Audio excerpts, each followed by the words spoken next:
Hello and welcome back to the slow read of Aristotle's Nicomachean Ethics. We're now up to book 5, the book on justice. If you're new to philosophy, this is not a good place to start. Maybe go back and choose another video, maybe what is philosophy, what is moral philosophy. This is quite an intense video and it assumes that you have a little bit of background knowledge in Aristotle, that you've maybe read the other books from the Nicomachean Ethics. Okay, for the rest of you, where are we? We're still looking at individual virtues, but this entire chapter will be devoted to the virtue of justice because it's so important. Aristotle is going to follow the same kind of structure as he did with the other virtues. He's going to talk about the specific sphere of this virtue. Remember, with all the other virtues we've seen so far, courage, temperance, magnificence, they're all about a specific sphere of action that's just about that virtue. It doesn't overlap with any other virtue.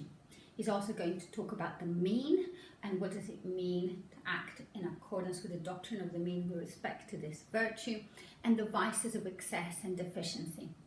Having said that, this is a problematic book. First of all, it's a difficult book to read. I think it's a little bit badly structured. I don't know if this was Aristotle's fault or maybe it's a fault of editing over time and bits coming from other places and disputed parts, but it does have a feel of moving from one question to the other and it can become a little bit confusing. It also has a lot of distinctions between different kinds and accounts of justice. So I think it would be best if you approach it by forgetting what you know justice to be, and instead come open-minded to what Aristotle thinks justice is, because he's going to give a very precise definition that's going to differ from many different other ways of looking at justice. The final very significant problem with this chapter is that it doesn't really seem to fit in with the other accounts of virtue. There is a lot of discussion about what to do with chapter 5, with book 5, because what he has to say on justice doesn't quite fit in either the mean or the vice of excess and deficiency. And you'll see that while he will talk about injustice as a vice quite a lot, it is not quite clear what the two vices are, the one of excess and deficiency. Presumably injustice is the vice of deficiency, not doing enough, or taking too much for yourself. It's not exactly clear what the other vice is and how it should be characterized. Okay, so he starts off by making some distinctions. And the very first idea is to separate two kinds of use of the term unjust. Atypically, he starts here with the vice instead of starting with the virtue. So we're talking first about injustice. And there are two ways in which you can be unjust. The first one involves breaking the law.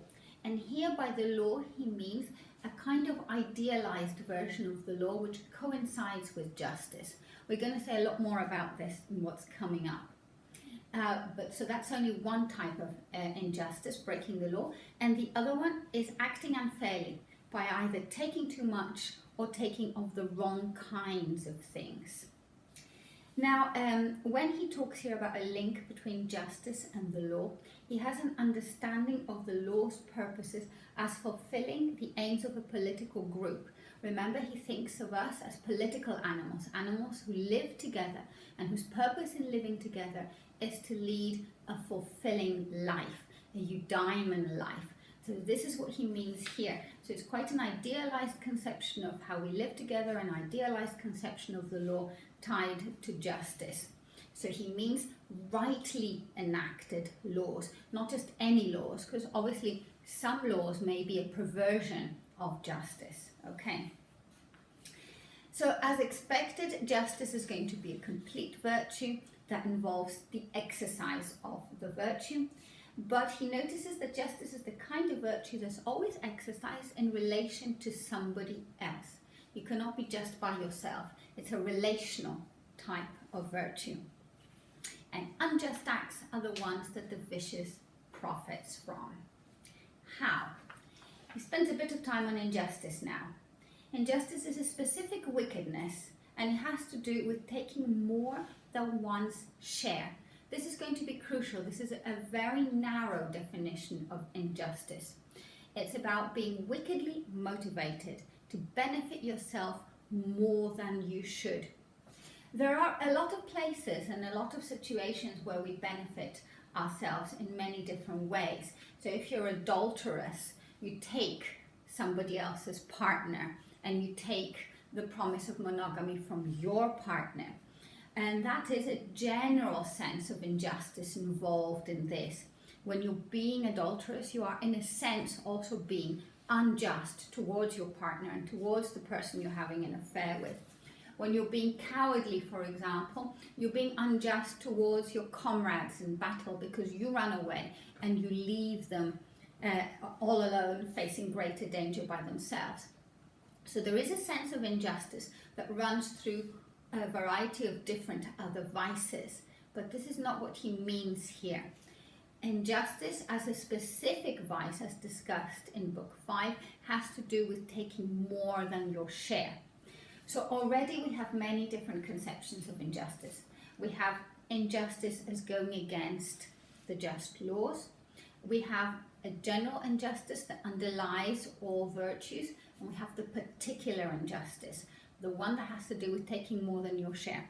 This particular injustice is the subject matter of Book 5, but he will refer to the other ones as well as contrast to the particular injustice. So we have injustice relating to law, universal injustice that underlies all the virtues, and the particular, which is about taking more than your share. Okay, so this kind of injustice, the particular injustice, has to do with the distribution of the assets of the community. He gives the examples of wealth and honor, but presumably there could be other things that the community shares in, and there could be injustice in somebody taking more of their share. So part of this injustice is taking more of your correct share, and therefore justice reflects the conditions of the transaction, the conditions of the sharing in the first place. That means you can have transactional types of justice, and you can also have rectificatory types of justice. Justice that looks back to rectify a wrong transaction. And when you have rectificatory types of justice, he draws a distinction between voluntary and involuntary transactions. So voluntary are the kinds of things we enter in willingly and by choice, such as buying and selling things, lending money. Involuntary transactions could be secret transactions like theft, where you do something without somebody knowing it, or violent transactions like defamation. In defamation, you take away from somebody's honor unfairly. Now there is a really important bit coming up, where he talks about how what is unjust is unequal. This is a really important idea that has worked its way through a lot of conceptions of equality and justice in modern legal systems. It's a particularly interesting and a particularly forceful idea that you may not be aware arises from Aristotle. Okay, so the thought is that what is unjust is unequal. That means that when you have two people and a resource to share, you have to decide what is an equal proportion for each person. And what is equal is a mean.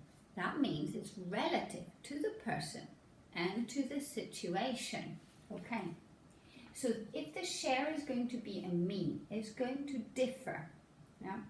Consider a situation where you have a public healthcare system, and in your society there are 10 people that all should have a just share of the public healthcare resources. But what is an equal share of these public healthcare resources? Imagine that one person suffers from cancer and requires chemotherapy, they require loads of preventative medicine, they require a lot of medical supervision, exams, physiotherapy, psychological support. On the other hand, there are 4 people who are perfectly healthy that year. What is an equal amount of the healthcare resources? If you have 10 people and 10 healthcare resources, should everybody get 1 each? 1 is going to be insufficient for the person with cancer, and equally 1 is going to be pointless for the 4 people who are perfectly healthy. Given the situation, given that one person has these overriding medical needs. The equal allocation of these resources is not 1 for each, but maybe 6 for the person with cancer and 0 for the 4 people who don't have any healthcare needs in that particular year. That means that determining what is the equal share depends on what is that we have to share and what are the needs of the people taking part in that asset. This is now quite a common idea in how we understand equality. Equality must be between equals. The person who is healthy is not equal to the person who is seriously ill when it comes to the allocation of medical resources.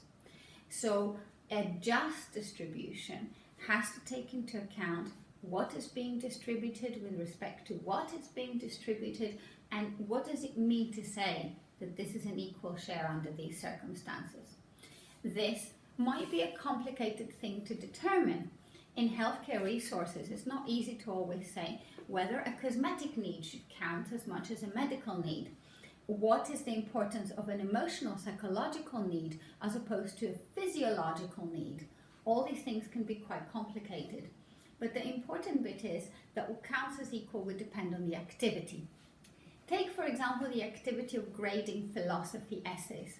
I could decide on a particular year that any student who happened to hand in their essay typed out in blue ink is going to get top marks, and anybody who typed out their essay in black ink is going to fail the philosophy exam. Now that is one way of deciding who is equal to whom and who gets what grade, but it seems to be an unfair way of doing it because my criterion of equality has no connection to the activity. In writing a philosophy essay, students are engaged in a particular activity. Being excellent in that activity has nothing to do with the colour of the ink being used to print the essay. The kinds of things that show excellence in a philosophy essay are things like clarity of thinking, understanding of the primary and secondary literature, ability to construct persuasive arguments, original ideas, critical thinking skills. Those are the kinds of things that I can put on my assessment table to explain why some of these essays were awarded high marks and some of these essays were awarded low marks. These are the kinds of criteria that are relevant in deciding who is equal in respect to a good essay. It doesn't mean that a particular feature that's irrelevant in one situation won't be relevant in another, because remember, the decisions are very, very complex. Aristotle has told us this right at the beginning. When your subject matter is complex, expect a complex answer. So the colour of the assignment needn't always be an irrelevant characteristic. If I was an art teacher and I had asked my students to do a painting as part of their assessment, presumably the colours they use might be one of the relevant factors in assessing these paintings. I might give a better grade to somebody whose painting had very vibrant colours, arranged in a very original way, contrasting hues or something like that. I'm not an art teacher. I can't give you the details, but you see the point. Yeah? For each situation where an asset has to be shared, equality has within it the idea of assessing in respect to what are these people equal. And that's how equality relates to justice. Okay. So justice can be both relational and distributive. Okay, he's back again to just slightly summarizing what he said so far. We're talking about justice as proportionality, equal shares. And we can also, one aspect of justice is also rectification, going backwards in disputes and restoring the mean, which leads him into a discussion of the law and the role of judges. Again, this is an extremely influential discussion for many modern legal systems. His discussion is etymological one about the Greek words for the law and the judge. And the Greek words have to do with the idea of equal parts and the judge being a divider. So the judge, in a sense, is the person who decides what is the correct division. He's the person who goes back and rectifies mistakes in transactions and shares. deciding whether one party has had too much or too little. Okay, then he explains that simple reciprocity is not a matter of justice. And he has an example, yeah. The official who strikes someone should not be struck back. What does he mean? I think what he means here is that if you have an official who strikes someone as part of his job, so the strike is part of a person's punishment, that you're going to be struck with 3 lashes of the whip, let's say, then the enforcement of this punishment is acceptable and just, and you don't have any reciprocity on the part of the victim because the victim was being punished. Does that make sense? Whereas if a random layperson strikes an official for no good reason or just to cause them harm, then the response should be reciprocal, the official should strike them back, and there should be further punishment for striking an official. So justice isn't simple reciprocity. You have to be able to judge the situation. Again, the doctrine of the mean, the doctrine of appropriateness. What is the right thing to do here? And he has a really lovely example of gratitude. If somebody gives you a benefit, you ought to be grateful back to your benefactor for giving you this benefit. There is a reciprocal part, but maybe also in being the beneficiary of gratitude, you should recognize that you should pass it on. You should also do beneficial things to other people. So there are 2 parts to gratitude. One going backwards to say thank you, one going forwards to give this kind of benefit to others as well. Because he's talking about this idea of proportional reciprocity, he immediately comes up with the usefulness of money. Money is a way of allocating a value to different types of groups so that we can make them proportionally reciprocal to each other. So if you have a house, you can figure out that it's worth 100 cattle, and 100 cattle are worth 10 silver spears, for example. So you found a way of proportionally deciding which share of different kinds of goods is equal to a share of other kinds of good. Okay, because justice is a mean, then it should be impartial. So I should not assign more weight to myself than to my neighbor. So purely giving yourself more benefit and as a result causing more harm to others is unacceptable. Here he gives an example of a possible account of the 2 vices of excess and deficiency. It's one of the few places where he says something about the excess and deficiency with respect to injustice. And he says it is possible to benefit more oneself and less harm for others, or other forms of unjust distribution. Does this work as a complete vice in both directions, excess and deficiency? It doesn't seem to be quite as convincing as the other types of vices that he comes up.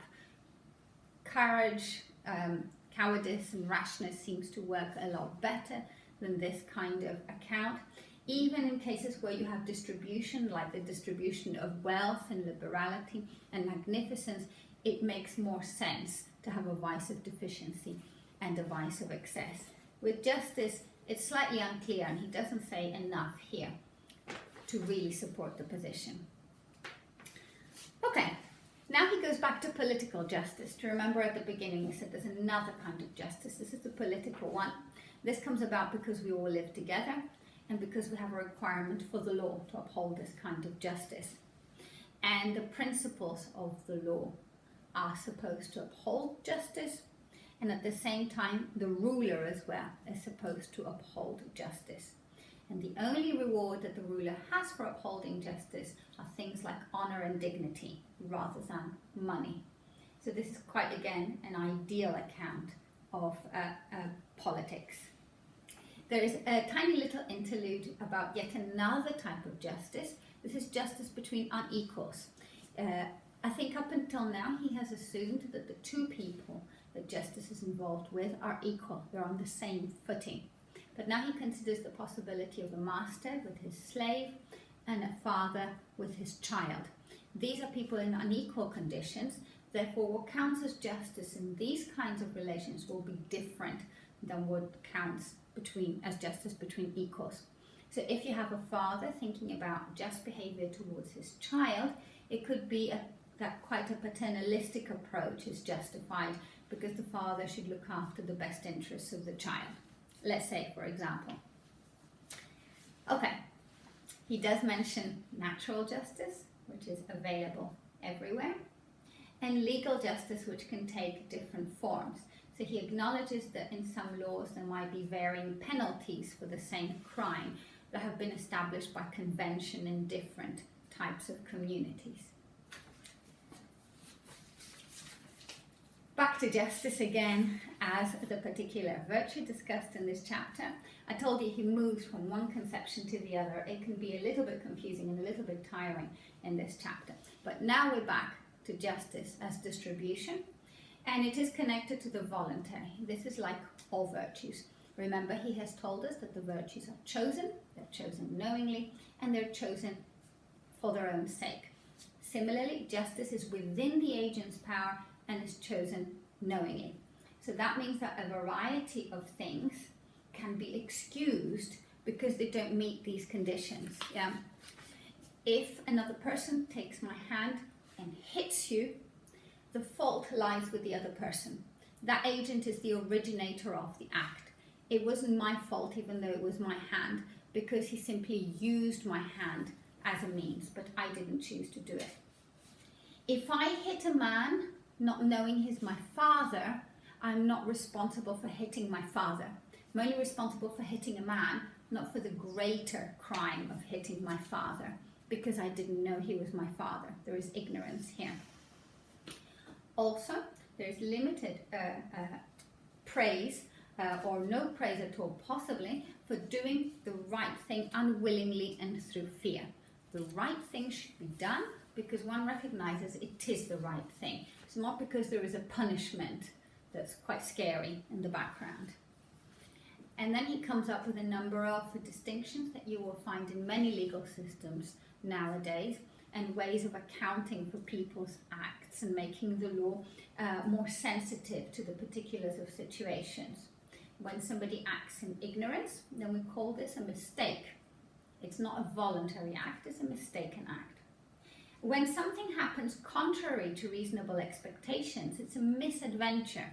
Suppose you're driving your car under the speed limit, you're concentrating on the road, it's a well-serviced car, and bizarrely enough, a bird falls dead on your windscreen, and because your view's obstructed, you hit a pedestrian and harm them. Are you responsible for this? Well, in a sense, you were driving the car, but in another sense, what happened was so contrary to reasonable expectations. We don't normally expect birds to keel over, die, and fall on windscreens, but how could you have accounted for it in advance? Some things about driving are fairly predictable. If you speed, it will be more dangerous because you'll be less likely to be able to brake in time and avoid a pedestrian. So this is the kind of thing that you can take into account and not speed because you can reasonably expect it will be risky behavior for others. But if you drive looking upwards, looking for birds to see if they land on your windscreen, that's quite an unreasonable thing to expect you to do because birds don't normally land on windscreens. Okay? Doing something knowingly but without premeditation, without thinking about it and planning it in advance. So a moment where you're overwhelmed by your anger, your temper, your fear, this is injury. It's not a voluntary act. This, of course, is a huge area in many legal systems of presenting now I'm not even going to try to say that word. Presenting circumstances that might partially excuse a person's behavior because it was in the spirit of the moment. They were overwhelmed by their emotions in that particular moment, rather than having planned something well in advance. Of course, injustice is a vice, therefore it requires a malicious motive. It's interesting to note that in the whole of the Nicomachean Ethics, virtue and vice have the same structure. Yeah? They are both the kinds of things that are chosen knowingly and for their own sake. They involve the right reason or the wrong reason. They involve the right desire or the wrong desire, and they involve the right action or the wrong action. So the structure of these two character traits are exactly the same. What he says for virtue structurally applies to vice structurally as well. As we'll see in book 7, there are other character traits possible. Mainly continence and incontinence is going to get very complicated in book 7, but we'll leave it to one side for now. That's why we're going to skip the next bit. There is a paragraph that follows in the text that's all about incontinence. We're not going to try to figure that one out until we get to book 7 because it's just too challenging. Okay, he's nearing the end of this book. He asks, who acts unjustly? If there are two people in a transaction, who is the unjust one? Is it the one who assigns the unfair gain, or is it the one who accepts it? Provided the person who accepts the unfair gain does so unknowingly, then we don't hold them responsible. The vice is with the person who assigns the unfair gain knowingly and wickedly. Here is the right reason, the knowledge, the voluntary aspect of the vice. If you're simply somebody who happens to benefit from this without knowing that it comes from an unfair distribution, then you're not responsible for that. Now, it is very difficult to know what justice requires of us in particular circumstances. This is true of all the virtues because of the complexity of the moral life, and the vice is as much as purpose of disposition as the virtue. Again, the same point. Structurally, vice and virtue are the same. Now, there's a little, again, side note about yet another possible definition of another term, and this time it's equity. So equity here is a technical term, and it refers simply and only to rectifications as part of legal justice. Okay. For Aristotle, laws can only capture the general because they are specific and they don't have the ability to take into account the particular. Laws will only be right for most of the part, because they won't have the sensitivity to take particulars into consideration. That's why we need judges. This is an extremely influential conception of the law. The idea that the judge has to step in and ask, is the application of this law in this particular case in line with our concept of justice? And it is the concept of justice that is important rather than the particular law. The particular law may be getting it wrong in this situation because it's not sensitive enough, and that's why the judge uses his ability to judge to say how the law should be applied in this case. Equity is this idea that we should correct errors of generalization. In cases where the law is generalized but ends up in the wrong answer because it's not aware of particulars, equity is the correction of these kinds of mistakes. And there's an absolutely lovely sentence here. Aristotle says, an irregular object requires a rule of irregular shape. This is the same point as the point from right at the beginning, that if morality is a complex subject matter, don't expect a simple answer. So if you have an irregular object, justice, justice is the kind of thing that differs from each particular case. Remember, we need the doctrine of the mean. We need to judge what counts as equality in this particular case. Therefore, if we're going to be dealing with this kind of irregular object, then we need a rule of irregular shape, an irregular rule. Our rule cannot be regular and limited. Our rule must be able to take into account differences. That's why we need the judges. He's nearing the end and he asks what might sound like a slightly peculiar question. Can a man act unjustly against himself? Okay, what does he mean? He's already told us that justice is a relational virtue. It has to do with how one person acts in relation to somebody else. Is it possible for one and the same person to be in the position of both the perpetrator of the unjust act and the victim of the unjust act? And Aristotle's answer is no. Think about adultery. Can you be adulterous with your own wife? Think about theft. Can you steal your own property? It's not possible, because being unjustly treated means unwillingly suffering what is unjust at the hands of someone who's voluntarily doing what is unjust. One person cannot hold both of these positions, both voluntarily doing it and unwillingly suffering it. And he has, because of this, a conclusion about the morality of suicide.